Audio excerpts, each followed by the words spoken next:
live. Just waiting for the stream to just fire up here. Does this get cut out of the VOD or no? I guess it's all in the VOD. Well, welcome VOD before the live people join. Takes a few seconds. All right. So welcome to, what are we calling this again? Huckleberry Weekly Art Challenge with Pete Moorbacher. Mm-hmm. Oh man, I can't believe we labored over that name. I can never remember it. I have Twitch ads. Oh,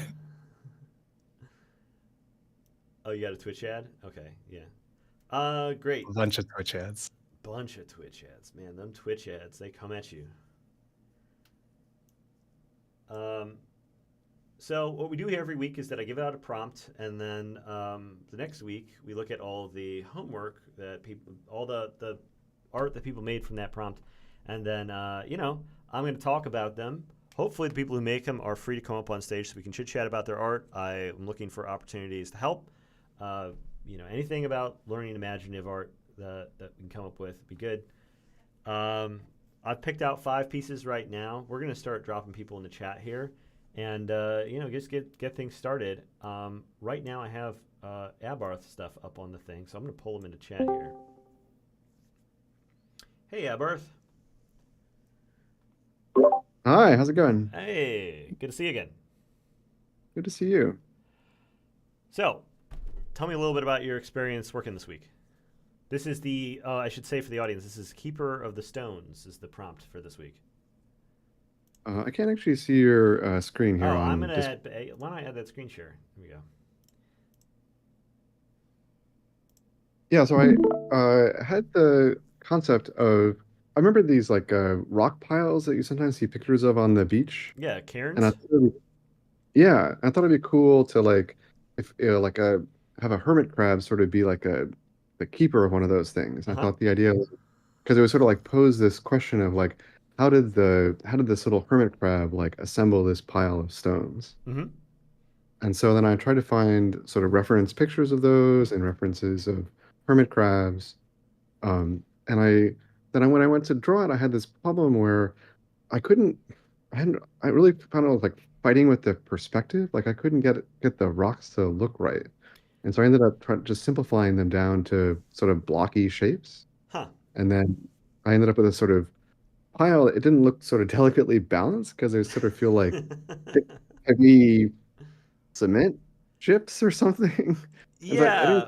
Well, I thought it was interesting that you had mentioned in your comment that you were having trouble with the perspective, because I've seen a lot of trouble with perspective. I've had a lot of trouble with perspective. But what I'm seeing here is actually like pretty competent perspective.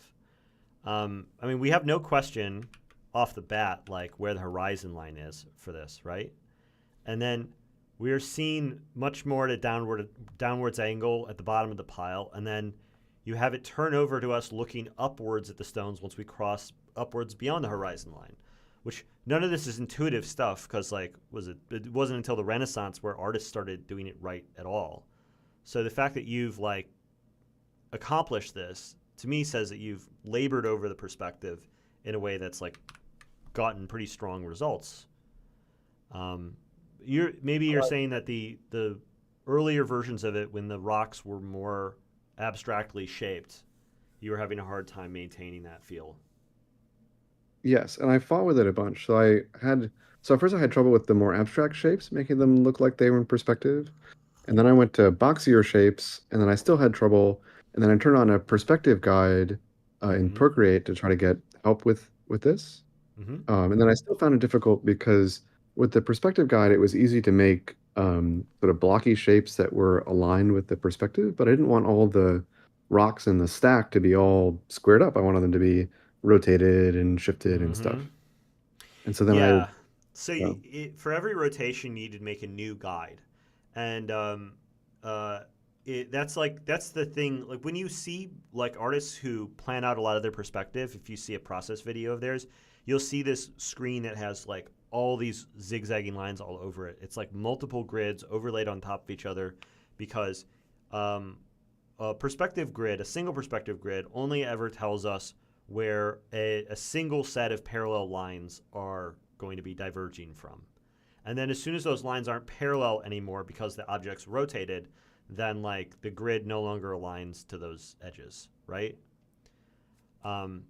So I discovered that when I tried to make the second rock, and I was like, wait a minute, this rock is turning out to be exactly aligned with the one below it. yes, That's not what I the wanted. nature of the lines, and I mean I can show you a little bit, like the way I'll hack this in sometimes is by just making a new layer. And there's a bunch of really easy ways of doing this, and just using the line tool and like drawing in from the corners. And I've got it pretty close here. And then I'm able to like make a grid. Then, but the thing is that all of these lines, all the lines that are like emanating from this left point, regardless of what angle up or down they are all presumed to be parallel. And so it's like, this is the trick that we're trying to pull with the perspective that you are doing successfully here, is that all of these parallel lines are diverging from the same point. But like as soon as you are then challenging yourself to do anything that is not running 90 degrees, either parallel to this point or parallel to this point, like the whole thing becomes a kind of a loose suggestion, you know?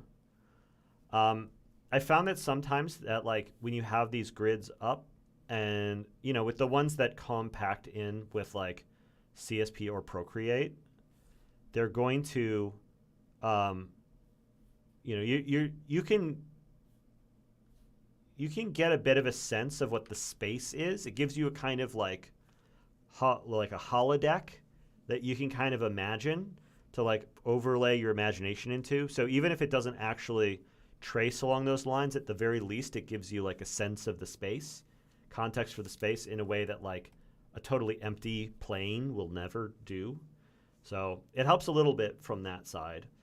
If you wanted to be really, really specific about it, what you would have to do is you'd have to create multiple points of divergence, and you know, make one for every single rock in the entire pile.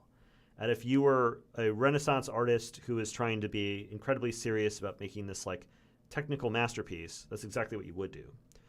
But in this case, like, you know, one of the upsides of drawing rocks is that if you make an abstract blob, it'll always be correct for the shape of a rock, regardless of what that shape is, because you know, from some perspective, that blob is going to be the correct shape. So you can literally just make any set of silhouettes, more or less, that overlap a little bit, and it's going to be the silhouette of a rock cairn in perspective mostly. And so the main difference in trying to get it to align with the perspective, if we have a grid here that tells us when we're looking downwards, or how much we're looking downwards at some parts and how much we're looking upwards, it gives us the ability to say like, well, we're above the horizon line here, so we're going to be looking up, so we're going to see this front rock is going to overlap that one behind it, and then the reverse is happening down here below the horizon line, right? We're now we're seeing the order that the rocks are in based off of where their relative position the horizon line is. Does that make sense? It makes sense, but I felt like when I was making the rock shapes, they were very influenced by the location of the camera. Uh-huh. Like if you were to like take the implied three-dimensional shape and you like look at it from a different perspective, it would look totally weird because it had been very influenced by the location of the camera at which it was drawn. And that was the thing I was having trouble breaking away from. I think that's just a matter of your own internal perception, though, because like every abstract blob is a viable shape for a rock, and so the way in which you get it to conform to perspective is by doing things like what I showed here with the overlap, and then also potentially just like maybe grabbing a line to show a seam that like orients it slightly, like roughly in terms of its perspective. And it doesn't require a lot of precision in order to make like abstract blobs to be stacked on top of each other in perspective, but like the way in which you see each one overlapping is an optical illusion. Like you're overlaying your expectation about which ones are going to be overlapping which, and like in what order, and like where would any kind of cracks or seams like trace along the interior of these silhouettes. That is going to be just a product of your own internal projection. And if you don't have a sense for the perspective, if it's not like feeling, if you're not feeling it as you're looking at the image, like, you know, I could see how you would feel lost. Like the projection that you're getting is just like not matching your expectation. I think that creating a perspective grid to give you a greater sense of the physical space, because you have these radiating lines that your brain can at least latch on to something, should provide some benefit. So if you have these kind of grid lines and then you have them like semi-transparent and they're just there on the screen while you're drawing, even if you never trace along them, I think that you might begin to align your perception of where these how these blobs are resolving into rocks in perspective, without having to really go crazy overboard about having to like make all of the perspective lines trace against these edges. So I really think that in the right context, I think you could probably see it, but it might be a muscle that you end up needing to train longer in order for you to have a sense of intuition about it. It sort of feels the same when I'm trying to light these objects. I have trouble like understanding them in 3 dimensions and thinking about like what direction the light is coming from and comparing that to Yeah. the angle of the thing in 3D. Yeah, I was having this discussion with a student recently, and it's like you had reference in this case, right? So you have like some examples of like rocks where the upper planes are lighter than the planes that are kind of, you know, left facing. And then the ones that are right facing are like even darker than that. And so we can have this really clear hierarchy of like highlight, midtone, shadow. And this clear, you know, 3-level tiers of like lighting give us the like illusion of lighting pretty concisely. So again, it seems like you're doing it right, but you might be, if you're not sensing it, then you might be pulling that from the reference. And if you were to try to do this without reference, entirely from imagination, you might end up getting lost. The goal is that you actually wouldn't need to look up reference for these sorts of things. That this is the sort of thing that you can build an intuition for. I believe it's possible, but without a lot of reps on it, I understand that it will all feel very vague. I think it will begin to solidify for you as you like go through repetitions of it, especially attempting to do it first without reference present.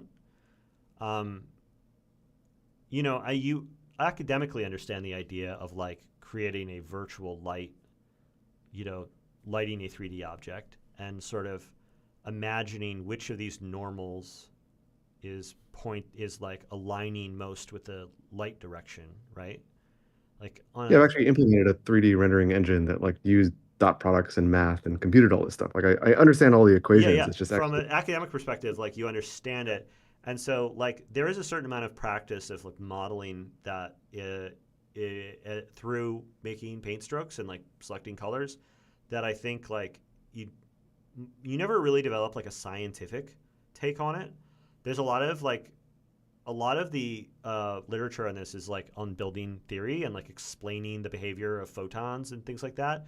But ultimately, like the ability to practice it comes down to a like grokking it and like really fully internalizing the those kinds of models. And I think that comes from like just building pathways, like building heuristics from repetitively attempting it. And I think the way I recommend learning this is that number one, you draw from imagination first. And so you always start trying to do it wrong from imagination. And then once you've reached your like peak level of like progress, you know, you've like topped out on incompetence, you then like go and you look at the reference and you copy what you need to from the reference in order to like overcome your lack of experience. And then you synthesize those two and you like put the reference away. And then now that you've like first come in contact with the problem, I can't figure out how to get lighting to look right when I like, you know, trying to imagine where the lighting position is relative to these objects. And then you like find a reference that like gives you the answers. Then you are able to synthesize it for the next and like final step. And I see a lot of people, they want to just do reference. They want to just do studies in order to learn this stuff. And without the like first step where you first encounter difficulty, I don't know if the brain actually internalizes the lessons from the reference, which is why these exercises of drawing from imagination I think are so crucial, and why I've like been making it a priority right now, because like reference can still be very much a part of the process, but it has to be like a second part of the process, like in order to like begin to like put this into motion. I think that you will probably start picking it up pretty quick. I think you'll probably get it faster than you think. But I mean, I know you're doing like one of these a week with me. Do you play around with this stuff at all outside of doing these assignments? I did over like the holidays when the class wasn't running, but mostly it's the time in this class. Oh, okay. Yeah. I mean, any kind of sketches or doodles to try to like shade simple objects, or like, try to like paint a head from imagination. You take a drawing and you just try to like fill it out with paint, and you experience discomfort, you experience frustration, you experience like the limits of your competency, will create like latching on points for all of the experience that you get from the reference and get the experience you get from studies. Like it's that reaching your limit, that exhaustion of your knowledge, and like practicing reaching that point that like opens up a pathway for the knowledge to kind of slot into and like lock into your brain. So if you feel like that's a major impediment for you right now, and like I think that you're doing a great job of using the resources available to you to like take a good stab at this. But if you feel like you wanted to, like it's still like a really big struggle, just put more reps into doodling with it and trying to like wrap your head around it and playing around with like working from imagination, because I think that you're probably not that far away from being able to like get a grip on it. I think anybody can, and I think that it doesn't take that many repetitions to really start to see it. So if you're not seeing it, just play around more in addition to like these more rigorous assignments that you're doing. Okay. All right. Thanks so much, Pete. Any questions that came up as a result of the work that I can answer for you? No, I think you addressed the main thing I'm struggling with. So I'm definitely having a lot of the learning feeling. So The learning feeling, yes. Yes, TM, learning feeling. Great, fantastic. Well, I really love seeing how hard you're working on these, and like how quickly you're taking on like all of these lessons. Thanks for participating. thank you so much. Mm-hmm. All right. So moving on, we've got Sean. Sean is deafened in here, so I don't know if he's going to see that he's being pulled up. Sean is let's see. I wonder if I should have the chat from the waiting room open. I wonder if I can see people in there. Party. Yeah, Sean says party time a few minutes ago. He seems to have popped out for some tea. Hello, can you hear me? Yes, there you are. I brought my tea with me at the beginning. Hello. Hey, how's it going? No, sorry, I need to watch the stream here. Oh, you can the Watching. stream here, and then go ahead and mute the live broadcast. Yeah, all done. How's it going? How was your week? Ready to go.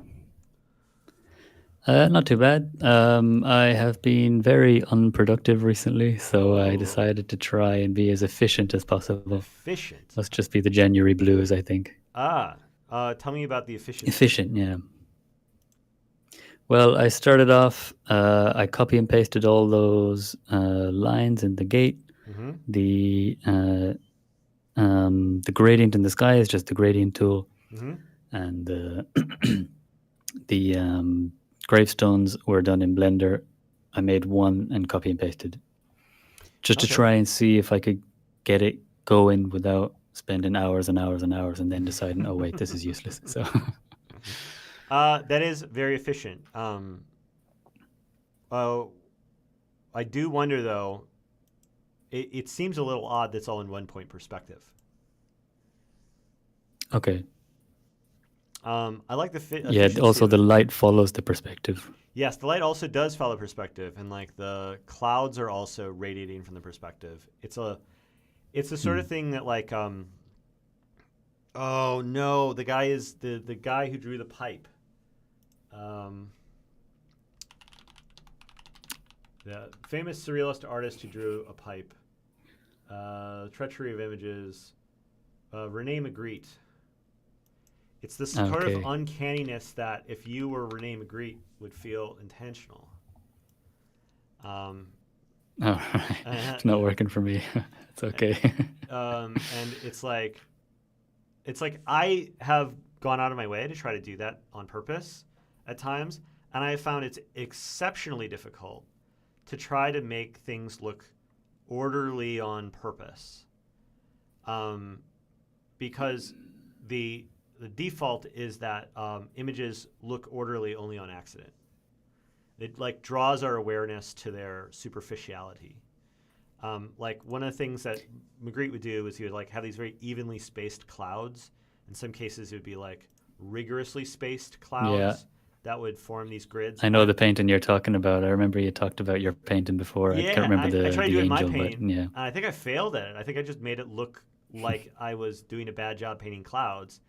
And like I think you're running into a little bit of that accidental Magritte, sub-Magritte era. Well, I here. did have the idea that the gravestones would kind of look like a pattern, like a thing in and of themselves. But if it's not working, that's fair. If it's a bit overdone or it's not working for some reason, that's fine. Yeah, Or it's maybe like maybe it's a placement. you're working in a way that like is very efficient for keeping everything very crisp. So you do like crispness. You have these perfectly crisp bars, and so you have one perfectly crisp bar, and it's been replicated and exact. And then you have these perfectly crisp headstones, and they are organized in clean rows. And I think that you can probably create the impression of these spaces with the same amount of work, possibly even less work, as long as you are willing to like embrace a little more roughness.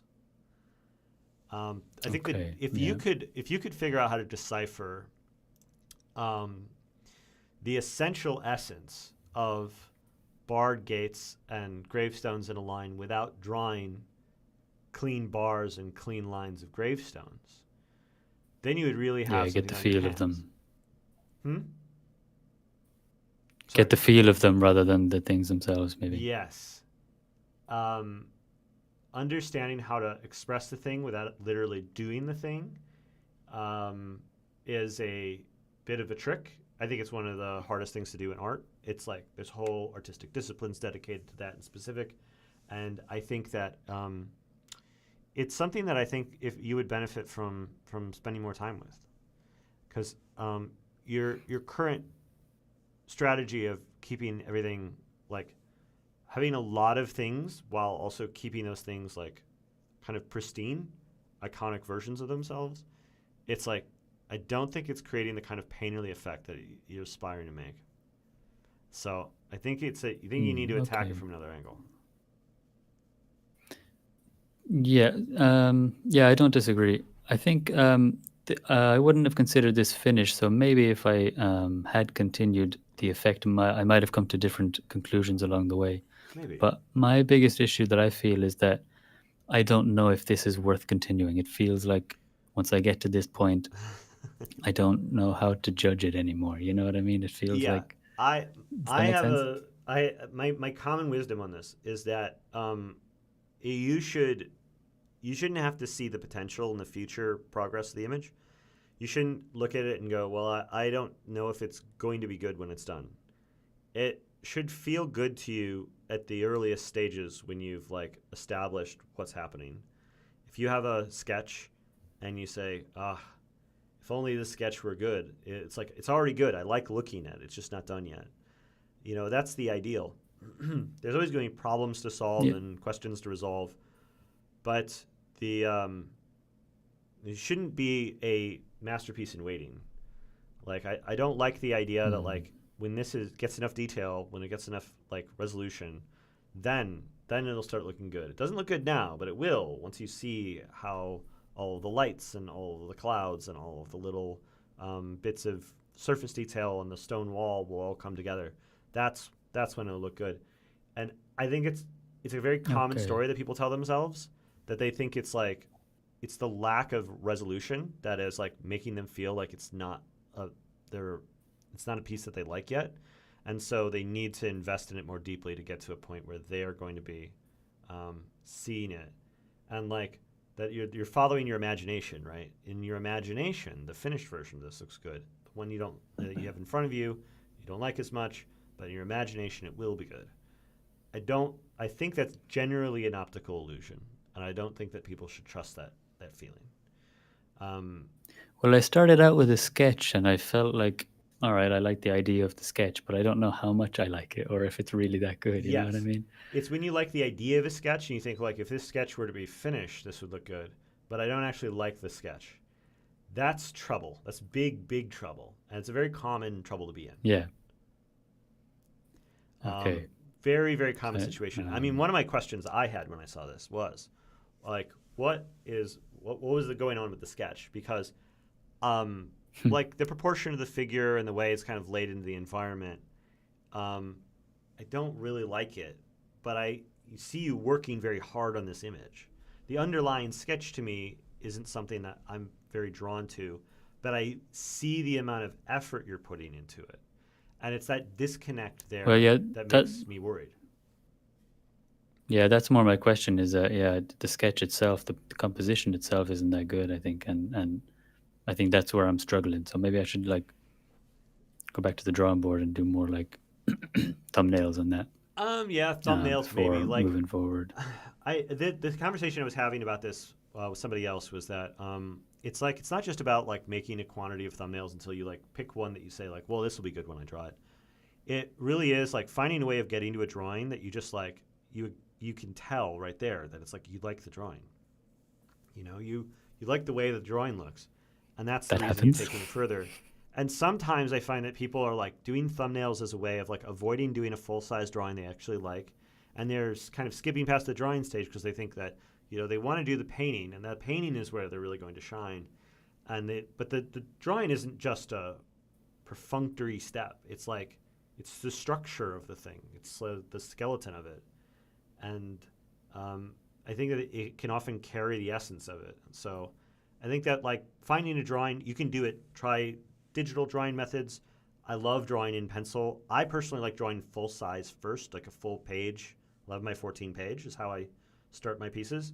Some people like to try out a lot of little thumbnails, and they'll take a thumbnail they like to a larger sketch before they like decide whether or not they want to move forward with it.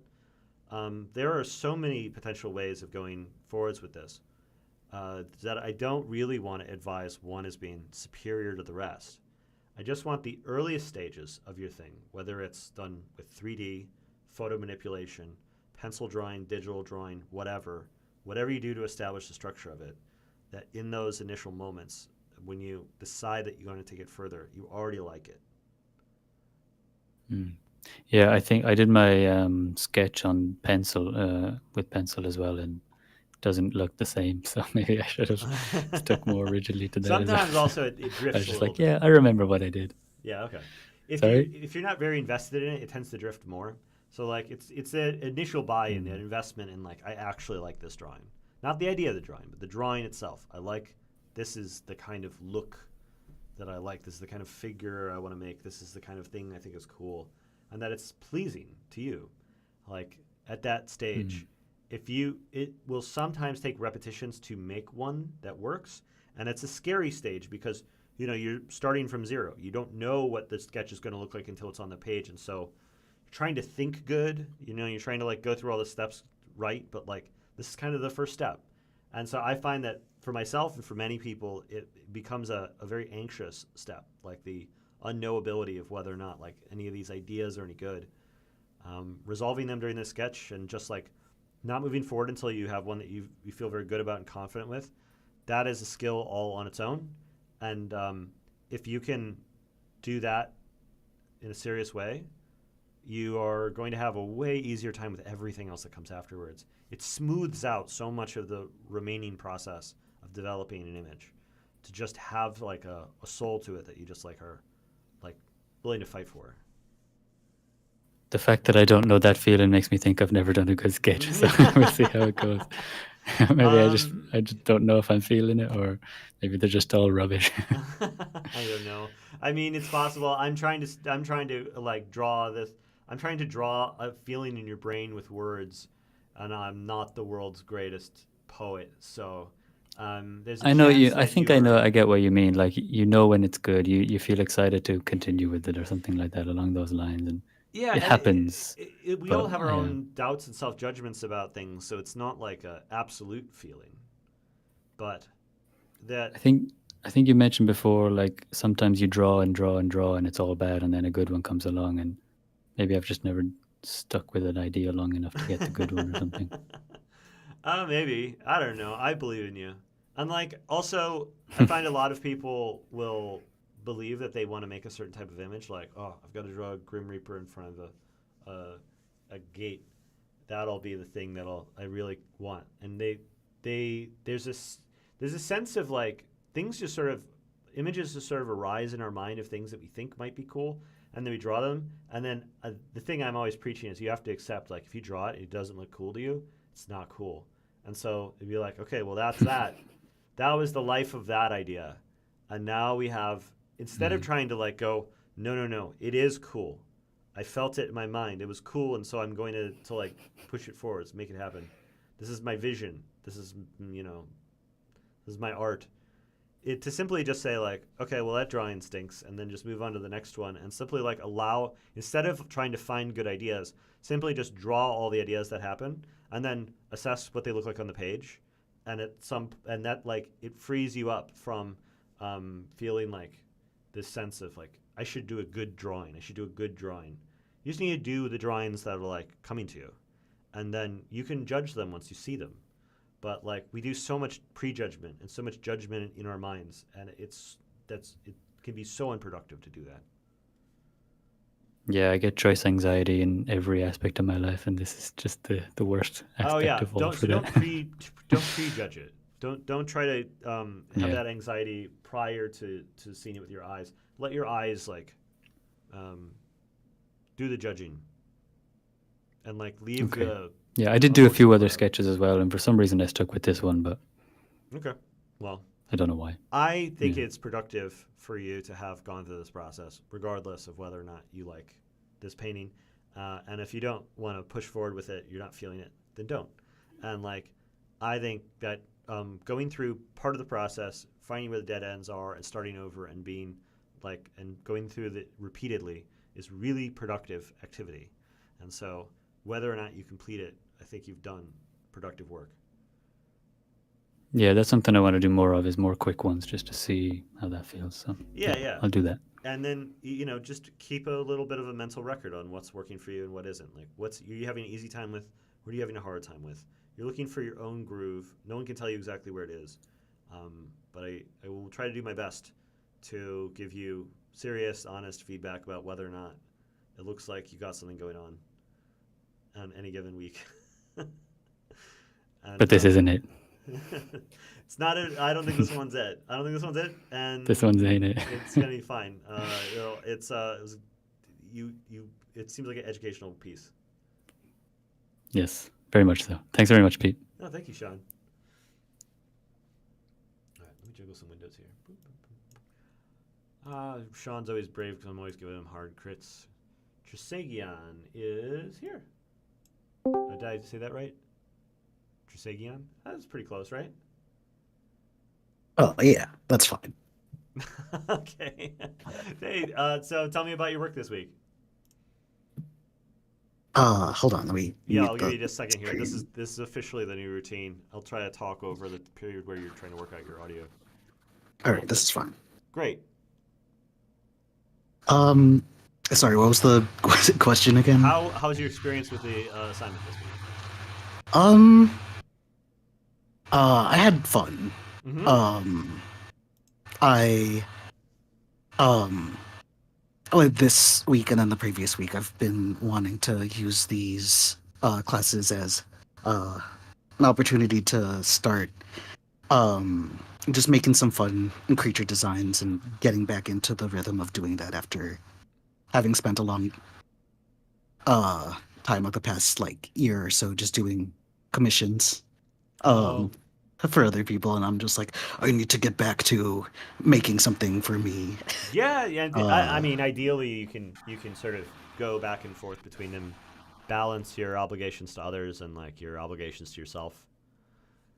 mm, But I understand it. It's like art is often feels like an all or nothing sort of proposition. So it's like, I have too many commissions. I need to only work on commissions, and it's like I need to dedicate myself fully to my vision, and it's like that intensity tends to swing really wildly one way or the other. So yeah. I can say, oh yeah, I should find balance, but I'm not finding balance. So I'm saying what I think I should be doing. But I think it's really cool. How are you happy with how it came out this week? Uh, I after like having stepped away from it and then looking at it again, I do like it a lot better. um, just how it gets while you're kind of marathoning through a piece and you're like, whatever, just Absolutely. get rid of it. Um, but I'm like, yeah, um, there's a lot of it that I do like, and then some that I don't. I'm like, oh, I really want to figure out how to fix like how I want to have the legs, because I'm like, this is fine, but I'm like, I can push it further in a way that I would be happy with. The legs. Yeah. I think. I mean, yeah. There's plenty of different ways you could do it, right? And like Yeah. right now, you don't have it resolved very clearly how the legs are attaching to the body. Like maybe they like kind of slotting into this like flat body. Yes. If you were to Yeah. be making this for a 3D modeler Mhm. and they were gonna have to like rig and texture this thing, Mhm. they might have some really serious questions. Well, how does this fit in? Can you give me a side view? This and that. Mhm. I have always struggled to design stuff on that level. Like I don't think it's necessary to do it like on your first pass. I think there's like a lot of emphasis on making things functional and believable all the time. When you're drawing a giant flying stone head, Yeah. I don't know if that is always the first priority. If you can Mhm. find a way to make it a useful second priority, something that you care about, that you want to dig deeper on, I think that's fine. But like Mhm. this is depending on use. Like we don't have like a specific use in mind for Mhm. these assignments. This isn't going into a Word document that is going to be used like by an outsourcing team, Mhm. right? And it like if you it could potentially just be an idea for an illustration that they'll like could be more surrealistic, and like you're not taking a very serious you're not seriously trying to like explain why the stone is curved or like whether or not the wings flap. Like Right. it as much of this as you want to explain is fine, and as little of it as you want to explain is also fine. Mhm. Where do you feel like you were struggling with it the most? Um, Definitely like while making it, just trying to work out a silhouette that I was like happy with. There was a lot of like, oh, this thing is too small. Oh, this things are kind of like really stout or crumpled up together, and I'm like, no, that's not the energy I want. I want to, you know, make it more dramatic while working on it, and then I'm just like taking things and then erasing them, just pushing and pulling shapes around until Mm-hmm. finding something that I'm like, okay, yes, I can work from this if I wanted to like redraw this for an illustration. Yeah, there's always a question. Like, do you want to push and pull and like redraw things bit by bit and try to ship a Theseus this design? Or do you want to just do a bunch of thumbnails until you go, okay, I know what the character of this thing is because I've tried all the options and combinations through drawing simpler, smaller versions of it to get what I want. And there's not a great. This is going to be this is so useful. There's not a right and a wrong way to do it. No, yeah, I definitely do both ways, depending on, Yeah.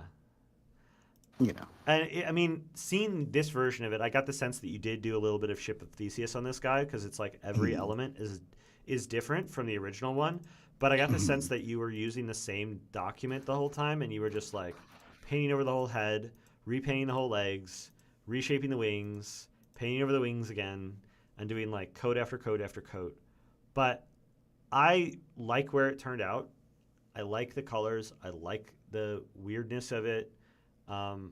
It's a really creative design. It seems like you had fun. Like you said, you had fun. I believe you.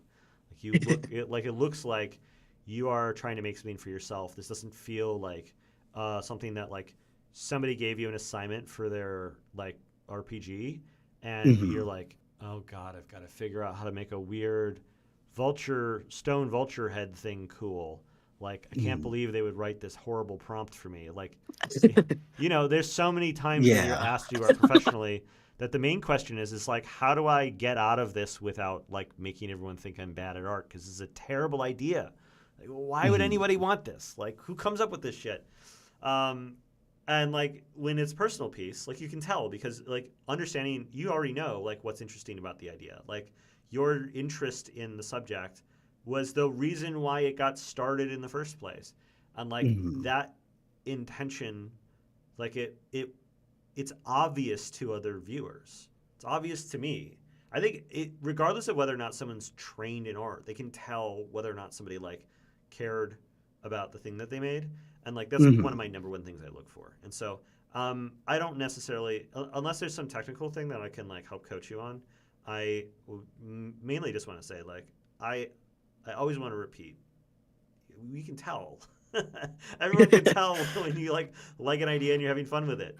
And I can tell you like this idea and you want to have fun with it. And like if you were to be really serious about having this as an illustration or like redesign it for like concept art or whatever, I know you could take the level of detail a bit further and refine the idea even more and balance things out more.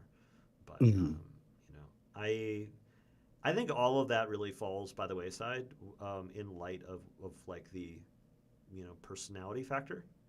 And so you can really go, I am proof. You can go far by being light on the technical stuff, just so long as you're really showing people what you're into. And so I'm always a big booster of that. Though I'm sure in a different environment, you would be getting somebody redlining all over this thing. Yeah. I mean, where do you like? I guess you were saying about the legs and stuff, but is there something else that is on your mind with relation to this piece that I can like help you with? I don't know. I'm like, I know from like the redlining perspective, I'm just like some stuff is like not properly aligned perspective wise. I'm like, it strikes me as concept art, so I don't care. Yeah. So I'm just like, other than that, no, not really. I don't have any. Okay. It's fun. It's cool. Anything that you felt like would be cooler than what this is, you should have done that. It's when it comes to like finding the character of the thing, one of the things I do want to bring up is like a general piece of advice. Maybe it's not relevant for you. I like to do the half or double rule when it comes to design stuff, where you're trying to figure out like what the proportions of things are. Like you have this giant head here, and like I don't know if you would have if you had started with something that was normally proportioned. I don't know if you would have gotten to that head size without like multiplying it, like double and then double again. And like that is a major, tool for like figuring out a design and like what the proportions of things need to be, because there's always this sense that like you should be like adjusting things by like 10% increments, little 5% increments, make little tiny adjustments all over. There's time for little tiny adjustments all over. But when it comes to trying to figure out like, well, how do I make these wings feel really epic? The answer is usually half or double. So I got this patch still here. So it's like, if we wanted to say like, well, what would this look like if the wings were bigger? Then the question isn't like, should they be 10% bigger, 20% bigger? They would be like, what does it look like if we like double the size of the wings and make them really like way bigger? Like, do we get some value out of that? And really pushing like those choices to their breaking point and then dialing them down back from there, I think is always like the correct way to go, because this kind of like when you get locked into too much incremental change, it's really easy to like lock yourself into a perspective that is like never going to expand to like the levels that you really match your imagination. Like, because we're working in digital art, we have the capacity to like go totally overboard on these sort of things. So, you know, in this case, I've just kind of like made one bigger, gives it a little bit of a sense of perspective. But you can see like how drastic of a rescaling that is, and it actually doesn't seem like it screws up the thing too much. It like almost seems like a viable option. Yeah. And so like go crazy when it comes to like trying to figure these things out.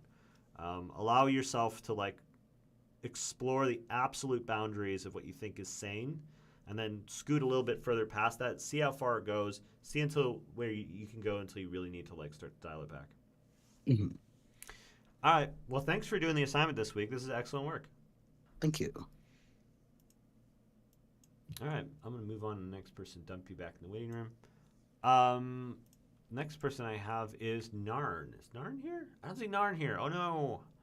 Narn says, I have a hard time deciding how to color digitally. I started out with weird triadic scheme, which you see in the video, and I'm also glad I didn't go with that. I'm a huge fan of Ian Permana. I don't know who Ian Permana is. I'm going to look this up right now.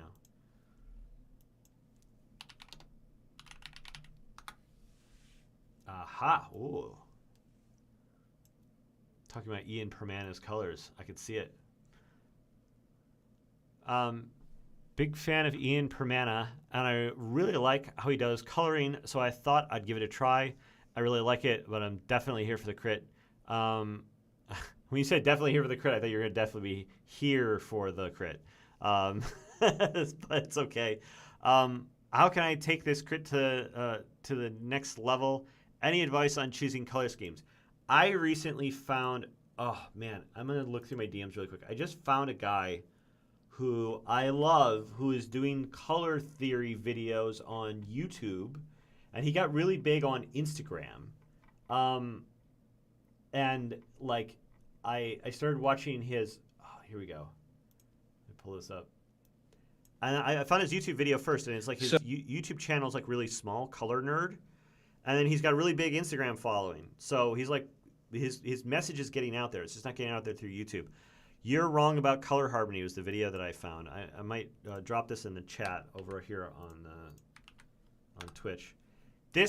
I thought this guy, this was so super insightful because the theory that he's pushing forwards is that like, you know, we have these ideas about like, these are complementary colors, so they make a color palette. But like what we see here is that these color harmonies, like the ones on the top look very harmonious and make a good color palette, but the ones on the bottom look like trash. They don't look like they fit together. They seem to be fighting each other quite badly. And so there's like a part of us that goes, but they're opposite parts of the color wheel, which means scientifically it's a color palette. And so you think about like triadic color palettes, same sort of deal. Like these intervals, even if they're technically correct, are often making terrible color palettes.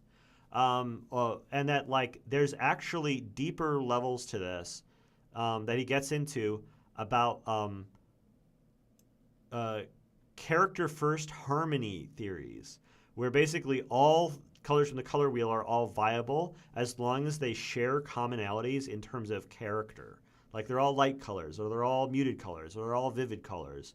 And in this case, you have like these really vivid colors. And I don't think they necessarily even need to be on equal spaces from the color wheel in order for them to make a color palette.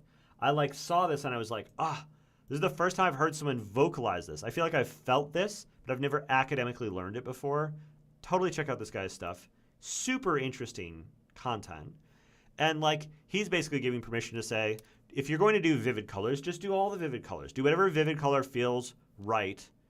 And it is right because they're, you know, a lot of these like systems that we're learning are contingent on the fact that like the color wheels that we're using in like Photoshop are correct. That like opposing colors on like a color wheel in Photoshop, CS6 doesn't have a color wheel even.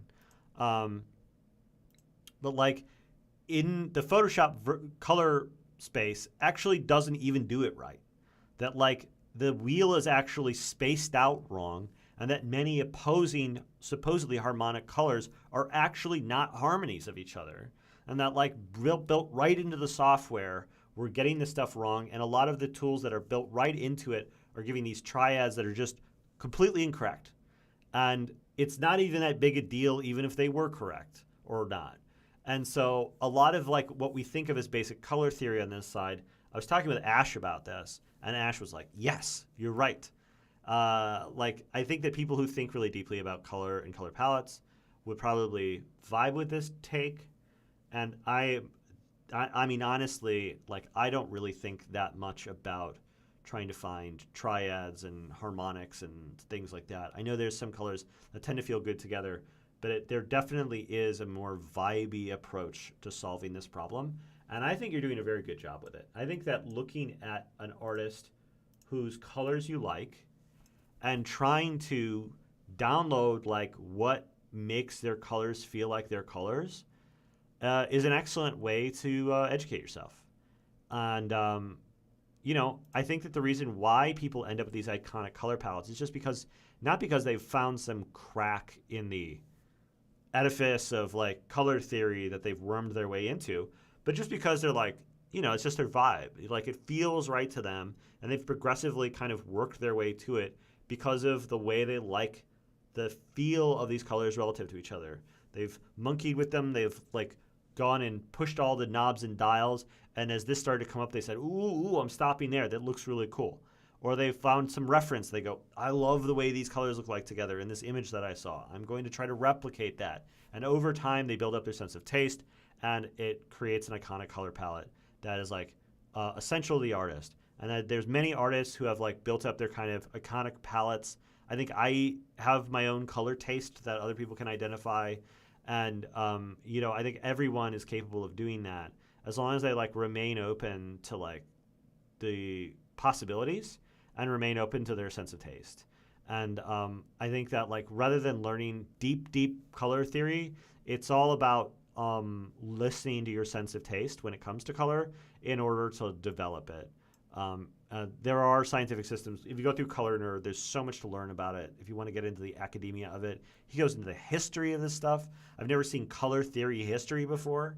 I saw this guy's stuff. It's so cool. So yeah, I can't recommend him enough. And then he's got an Instagram where he's like posting shorts all the time also. So go check that thing out. And then, you know, hopefully it'll like give you permission to just enjoy the colors the way that you want to enjoy them. It seems like you're having a fantastic time with this. Sorry that you weren't here for me to be able to talk to you. And double checking, no, he's not here, or they're not here. But the work looks cool. It looks like you had fun. I like the concept overall. I don't have like the color thing is the part I'm going to dig in on this.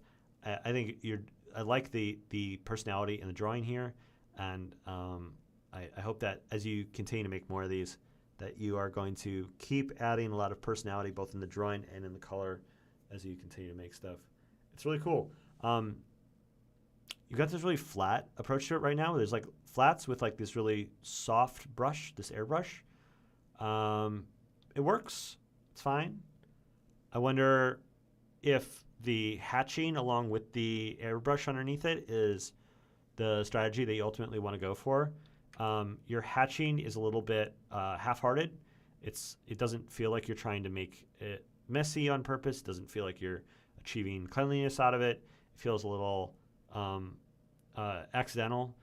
If you're, you know, I would say like when it comes to adding shading to the lines, either be very mindful and careful about like how you're organizing it or how you're keeping it disorganized. And if you really don't want to do that, it's fine. You can just paint. Like painting's fun too. Creating like blocks of value, drawings, and then filling them in with paint and exploring the way that you can shade stuff. I mean, that's the way I like to do it. So everything's an option and available to you, but it's a cool piece. Thanks for participating. And then I'm almost correct on time here today. We got one more person. It's Horik. I'm gonna bring Horik up. By the time he's hearing this, he's already here. Hello, Horik. Hello. Hello. How's it going? Feel free to like take a moment and mute the stream. Yes, I think I'm ready. Okay, fantastic. Tell me a little bit about your work this week. Well, so my work, it was tough for me because I'm really like not used to drawing from imagination. So actually coming up with the stuff, even like being creative, is very hard for me. Mm-hmm. 'Cause I'm always used to like working from photos and references, and copying them like basically one to one, or trying something along the work. Well, I find that a lot of people who are doing a lot of photo studies are doing it in sort of preparation of imaginative drawing. Is that true for you? I'm not sure. I would of course love to like being able to come up with all sorts of crazy stuff, but I'm sort of feeling that before I started drawing, my imagination was actually more creative. But since I've started drawing and doing these studies, like my imagination is sort of like tight, and like my head is constantly like telling me, like, dude, you can't think of this, you won't be able to draw this. So I feel like my creativity is actually going kind of down because of it. Because of all the studies? Yes. I'm not sure. I'm not sure if that's the reason. I'm actually really enjoying all the photo studies. I absolutely love to do them every day, but the creativity is I think taking a hit from it. Yeah. My advice that I didn't follow myself. What I did is I only did imaginative drawing, and then I like tried to fix them by sort of referencing individual fixing them by looking at photos, but like never really studying from the photos, but just like using the photos as reference to like correct my drawings, and like looking at things in life and sort of remembering that I was having a hard time figuring out how does an arm look like when the elbow is above, like high up like that, and then keeping an eye out for the next time I saw somebody who was like, if I saw someone who was like holding their arm that way, I'd be like, oh, I must observe now and like answer this question for myself. And so it became this process of like, I was never really studying from photos. I was just drawing from imagination, and then trying to actively learn whenever I was looking at stuff. And that seems like the long way to do it. I think that a balanced diet of imaginative drawing and studies is the best way to like get good at both, because it's very easy to fall into studies, having studies be like a study in shape only, where you're reproducing the exact pattern of light and dark inside the photo and never really internalizing like the structure of it, the 3D nature of your subject, not really considering the lighting, just simply looking at like getting really good at spotting that like those islands of light and dark, and then reproducing them and like putting a little flair on it that adds aesthetic. It's if it's done in isolation, it can be a little bit of a trap. So I really think that everyone is best suited to have a mixture of imaginative stuff and studies to be able to like be very active in the interrogation you have of studies, because like you have all these questions that you want to answer for yourself. You've drawn something, you're frustrated by the way that it looks, and so now the study is like this cheat guide that you have for you. But you're not just drawing out of your head over and over again, making the same mistakes, that you have something to like correct against. Like the two play off of each other quite effectively. It's something I only came to much later in my career. So I think that if you're getting to it earlier, you're in good shape. The fact that you're like taking an effort to like try to draw this stuff from imagination, even if you struggle with it, is an excellent effort. So I think that like I'm hoping that as you discover the things that are frustrating you about this drawing, that it's going to inform the next time you're doing something similar in your studies.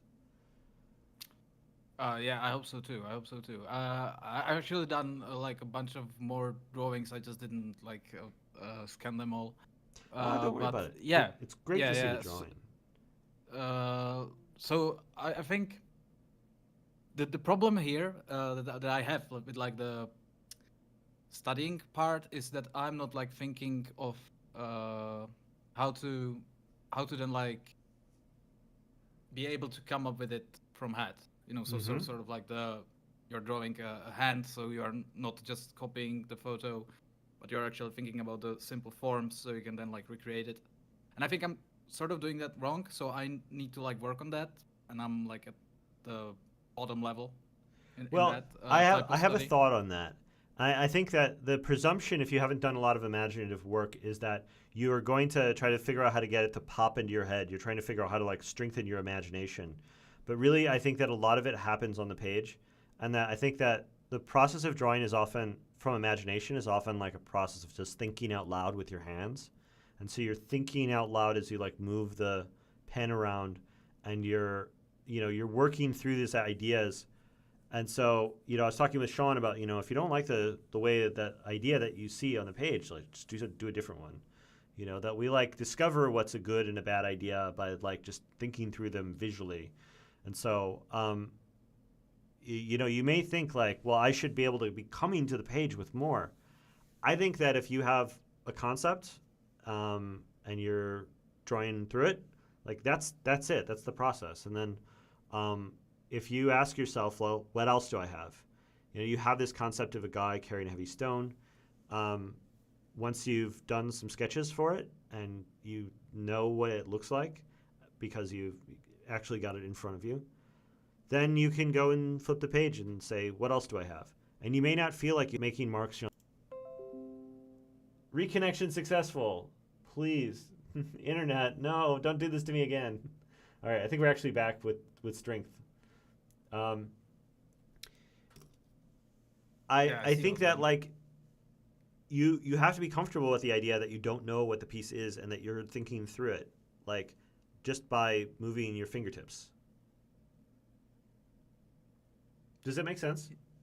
Yes, yes, it does. It does. I think I just like need some mileage on this. So I'm going to be like trying really hard to like force myself because it's sort of like when I started drawing, like this the fear of a blank page, and just by like doing it again and again and again, sort Yeah, of like make bad overcome it. drawings.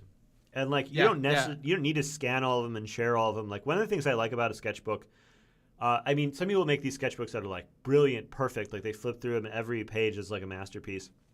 I don't like to do sketchbooks like that. I want sketchbooks to be a dumping ground where I put things that I'm unsure about and I discover what I like and I like leave behind the corpses of all of the lame ideas and failed starts and stupid things that I just am never going to use. And like what's funny, when I have a good one, I tear it out so I can archive it. I put it on an archival board and like slip it in a sleeve so I can store it nicely and it won't get ruined. Um, and then so I have a sketchbook that's only the pages that didn't get torn out. So I'll go to like a sketching event and people will come out and they'll be like, "Oh, can I see your sketchbook?" And I'm like, "Well, you're not gonna like it." And they're like, "Oh, come on, I love your art. This is gonna be so cool." And they flip through it and they're like, "Oh, these are all bad." And it's like boring, bad, useless, and it's just like that is like that process of sort of like building things that don't go anywhere is what sketching is. And I know some people have a discomfort with that, but I think working through the discomfort is a super productive process. It's an excellent use of your time. And so if you draw out a thing and you say it's not interesting enough, it's not good enough, the question is then like, what do you like? What do you want? And there will always be another idea, even if you think you don't have any, especially when you don't have any. When I was doing concept art, I used to feel like all my best concepts only came when I felt like I was absolutely exhausted of good ideas, when it was completely empty.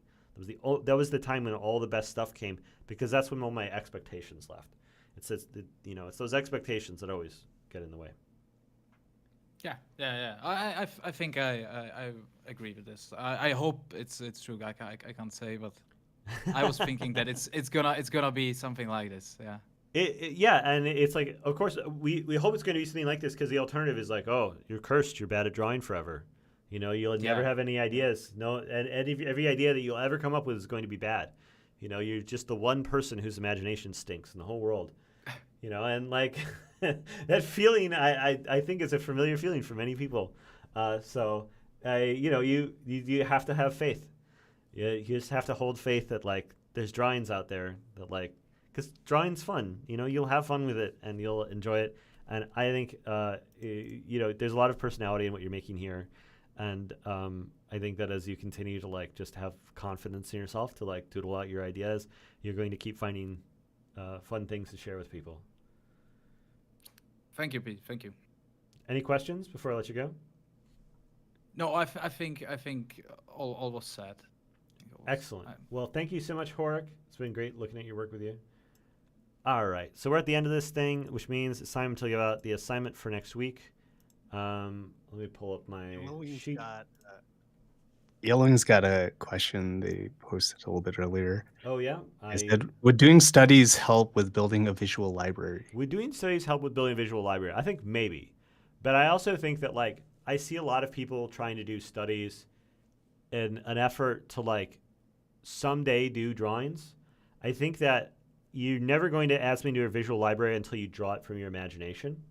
So, like, you can do 1,000 studies and you're going to forget most of the visual information that are in those studies unless they're being applied actively, intentionally from your mind.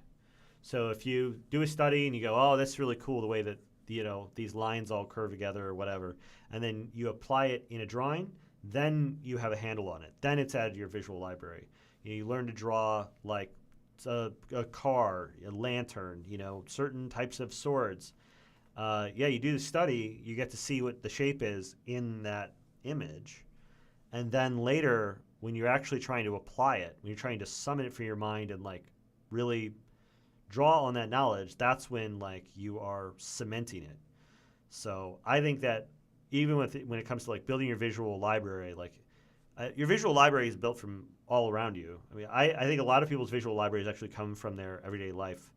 And so I think that like while we seek out a lot of imagery on the internet, and that can be good to build a visual library, it's also like when you're just drawing all the time, your mind is always going to be replicating a lot of things that you've seen recently that are like in active memory. And so a lot of things that are around you, stuff that's happening day to day, those like visual, like those patterns, they come to mind, they bubble up, and they get reinforced as you do them. So I think that like the idea of building a visual library as a active practice is fine, but I think that anyone who is just trying to challenge themselves to draw a lot of stuff is going to be building a visual library without having to. I think you could do it even without active study. And so if you were to be doing both, you would be in really good shape. Draw on that knowledge, says Dr. Sensible. That would be a good name for the show. Maybe. Draw on that knowledge. I'm going to have to rename this because the fact that I can't rename it, that I can't remember what the name is proof it's a bad one. All right, so let me pull up any assignments really quick. I put them somewhere where I was going to remember them. Prompts for the free class. Caretaker of the Stones. Done and dusted.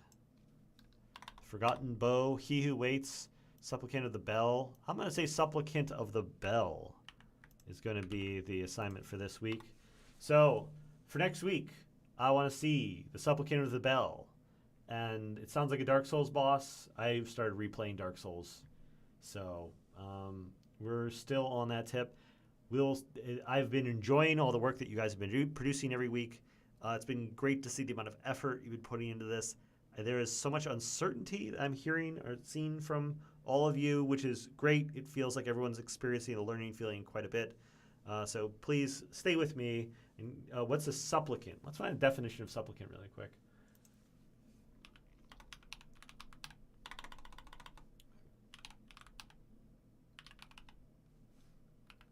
Supplicant definition.